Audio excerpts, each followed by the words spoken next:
Hello movie lovers, Bob for Bob's Movie Review here, and today I want to review for you a movie I just watched called Three from Hell.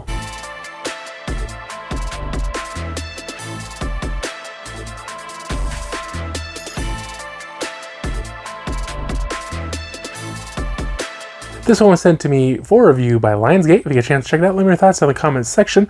I'll include more information with the links. Purchase one down in the description. So I reviewed this one when it first came out, so if you saw that review, this one's probably going to contain a lot of similar information. I need to go back and rewatch this to see if maybe a second watching would give a different perspective, or just the fact that I knew a little bit more what to expect from this one. Now, this is the final movie in the trilogy of House of a Thousand Corpses, The Devil's Rejects, and now Three from Hell. Now, I never saw Devil's Rejects, and I'm wondering if maybe I'm kind of missing the transition of how we got from House of a Thousand Corpses to this, because to me, they're so different.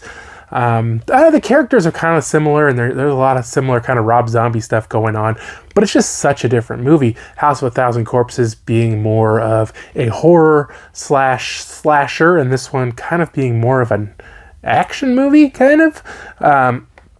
So in this one, the two kind of the main characters escape prison. Captain Spaulding is executed, and if you guys didn't know about this, the actual actor died, I think maybe right after this was done, and he was kind of sick or whatever during the filming, so he's not in it much. And so they got this other guy's in it.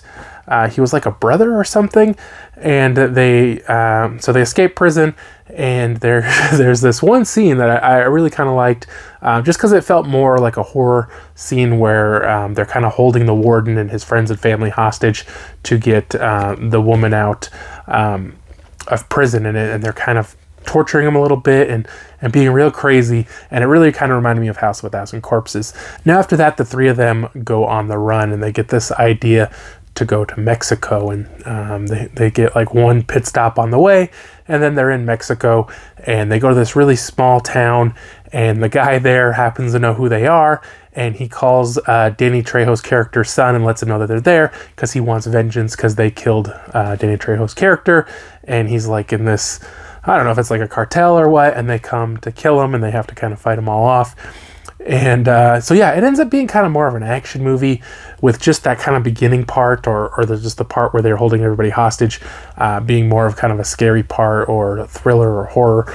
And then the rest is like just shooting people and stuff, and they seem to be almost superhero-like in the fact that they can withstand a lot of punishment, and they can shoot really well and use bows and arrows really well, and knives, and they're just kind of crazy good at all this stuff. Now, the people are crazy. That's kind of the movie. I mean, like I say, I wasn't a huge fan of the story just because I expected it to be more of a horror. I think I enjoyed it a little more the second time around just because I knew it wasn't going to be a horror movie. I thought the 4K looked really good.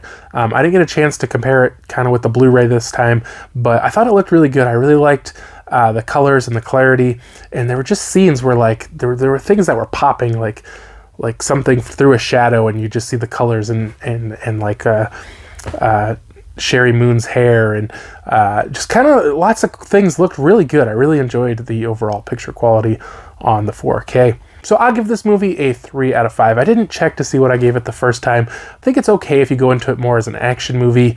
There is a lot of weird kind of just Rob Zombie kind of stuff that I didn't really feel like fits in the story, or like they're watching the news and it seems like it's the news in the 70s, but it's not the 70s. So it's just kind of strange, but okay movie. I really wish it had been more of a horror movie, but thank you guys so much for watching. Hope you did enjoy the video. If you haven't already subscribed for more videos, check the chest videos, and I'll see you guys next time.